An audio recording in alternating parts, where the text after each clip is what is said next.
काळाखडक वाकड रहिवाशांना अतिक्रमण हटवायच्या नावाखाली बेघर करण्यात आले.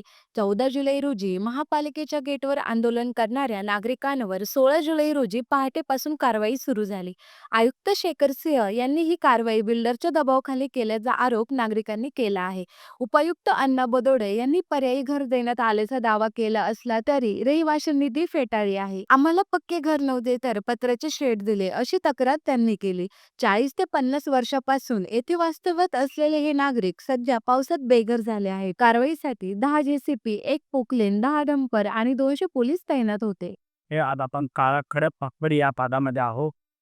काळाखडक या भागातील नागरिकांनी दिनांक 14 जुलै 2025 रोजी पिंपरी चिंचवड महानगरपालिकेच्यासमोर जन आंदोलन केलं होतं. त्या आंदोलनामध्ये कुठल्याही प्रकारे त्या ठिकाणी रोष त्यांचा नव्हता.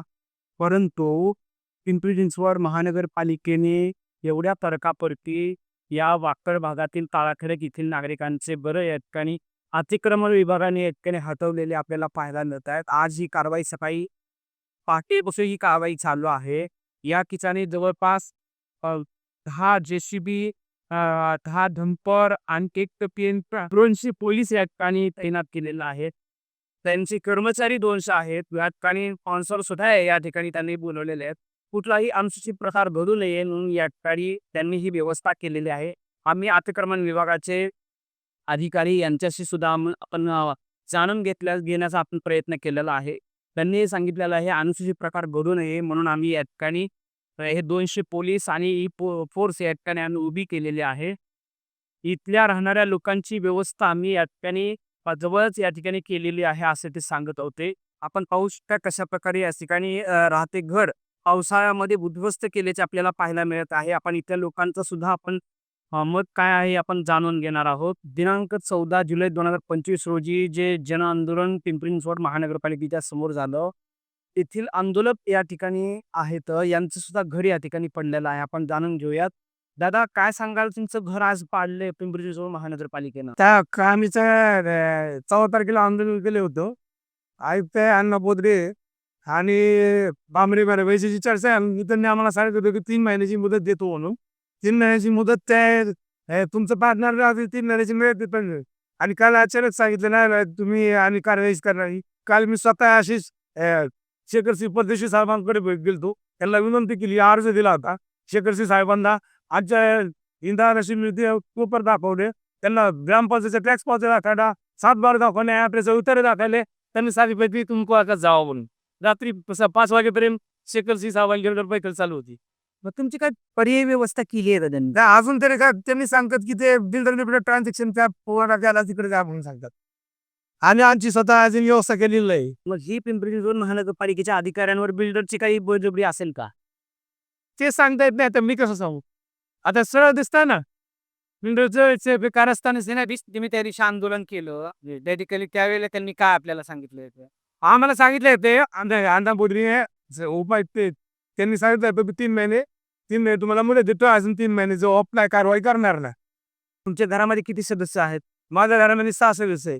फोन करून माझी पत्नी, माझ्या 2 मुली आणि माझी एक 70 वर्षाची वडील. आता तुम्ही कुठे आता इथून कुठे गेलात तुम्ही? अजून तरी कुठे वेळ नाही. अजून तरी इथं ज्यांचा पसारा आहे सगळा पसारा चिरा का टेम्पोत भरून.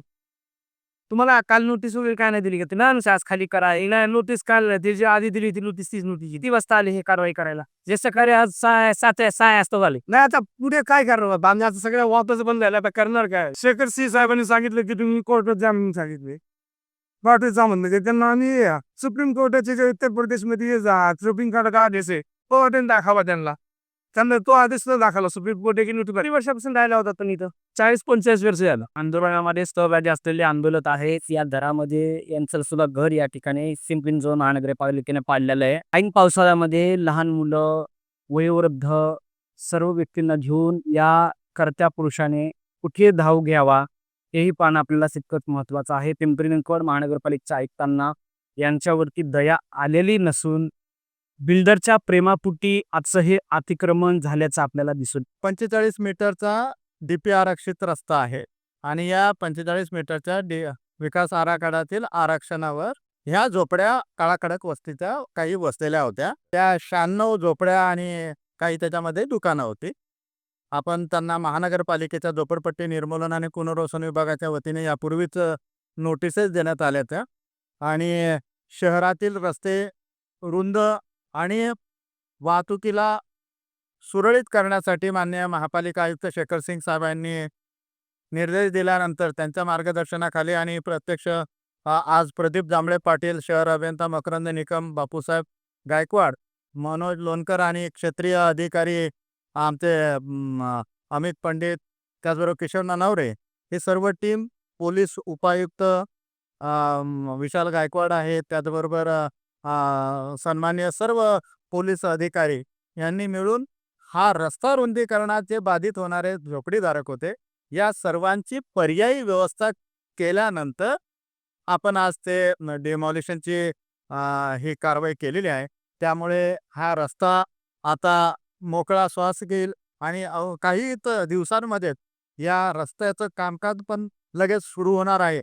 त्यामुळे हिंजवडीला जाणारी या तेरगावातून जाणारी जी ट्रॅफिक आहे, आणखी नागरिकांना सुलभतेने जाता येईल अशी व्यवस्था पिंपरी चिंचवड महानगरपालिका या ठिकाणी करणार आहे आणि त्या अंतर्गत ही कारवाई करण्यात आलेली आहे. आणि नागरिकांनीही, इथल्या रहिवाशांनी, झोपडीधारकांनी चांगल्या प्रमाणात सहकार्य करून स्वतःहून त्यांनी झोपड्या खाली केल्या होत्या. मग आम्हाला कोणालाही खाली करण्याची आवश्यकता भासली नाही. फक्त आपण रस्ता रुंदीकरणाची कारवाई केलेली आहे आणि या ठिकाणी हे आपल्याला दिसत आहे. तुमची पर्यायी राहायची व्यवस्था कुठे केलेली? त्यांची पर्यायी राहण्याची व्यवस्था या ठिकाणी SRAचा पण प्रकल्प आहे आणि SRAचे जे विकसक आहेत त्यांना पर्यायी व्यवस्था राहण्याच्यासाठीची केलेली आहे. त्यांनी परवा 14 तारखेला आपल्या पिंपरी महानगरपालिकेच्या समोर आंदोलन केलं होतं. ते घरं त्यांना नक्की काय मिळालं असं त्या सर्वांना पर्यायी व्यवस्था दिल्यानंतरच आपण ही कारवाई केलेली आहे. किती मनुष्यबळाची आपल्याला आवश्यकता पडली?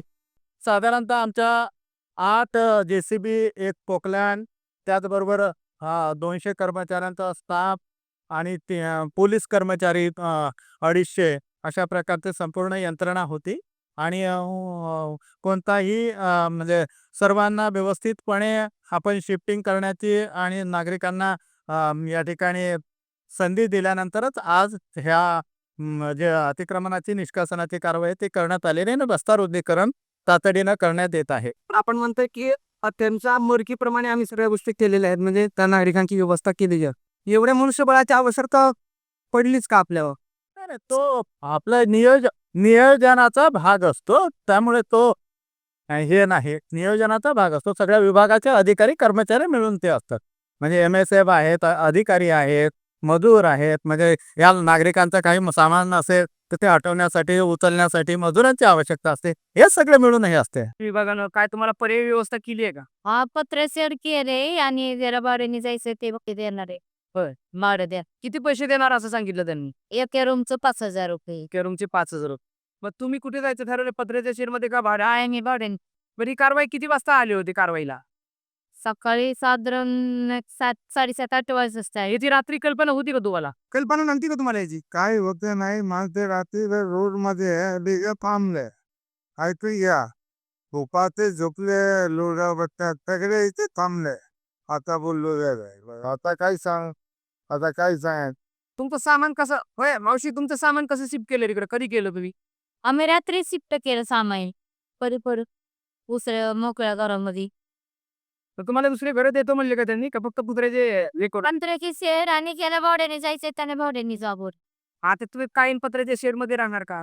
पक्क घर देणार असं त्यांनी सांग तुम्हाला? म्हणलेत देणार आहे तुम्हाला या ठिकाणी पक्क घर घाल. तसं काही दिलंय का तुमच्याकडे? आम्ही तुम्हाला पक्के घर देऊ वगैरे काय नाही. घरात किती सदस्य होते तुमच्या?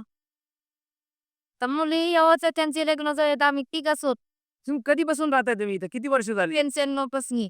95 पासून इथं आहात. ही तुमच्या हक्काची जागा झाली आहे ती म्हणायची, पण ती त्यांनी पालिकेनं ओढून घेतली. तुमचा रोष कुणावर आहे? पालिकेवर आहे का कुणावर आहे? आता आमचा रस कोणावरच नाही, आमच्या सत्तावरच आहे. घेतो काय त्या घर बोलतोय काय घर बोलले बोल त्याशी आता आपण 14 तारखेला गेलतो आंदोलन, तिथं काय म्हणले ना, आज काय झालं ते सांग. रात्रीमध्ये काय फ्लड करून टाकला त्यांनी. आम्हाला 3 महिन्याची मुदत दिली होती आणि एका रात्रीमध्ये दुसऱ्या दिवशी सकाळी 8 वाजता आमच्या दारात आला आम्हाला झोपू सुद्धा दिलेलं नाहीये हा, त्यांनी. झोपेतून भांडी उठू दिलं नाही. बाकी केली आणि रात्रभर झोपलेलं नाही आणि पाणी खाल्लेलं नाही. झुपीत दोंडा मारला का? दोंडाच मारला म्हणावं लागेल ना. दोंडाच मारला म्हणावं. झोपेत धोंडा नाही तर काय. नेमकं तुमचं कुठलं वैर आहे पालिकेसोबत? आमचं काहीच वैर हा नव्हतं. पालिकेचं तुमच्यासोबत कसलं वैर आहे? वैरच नाही, पालिकेचा काही संबंधच नाही, हे बिल्डरचाच संबंध आहे. किती वर्षापासून राहता? मी 50 वर्ष झालं मी राहतो इथं. माझा शाळेचा दाखला आहे इथला. माझं वय आहे आता 59.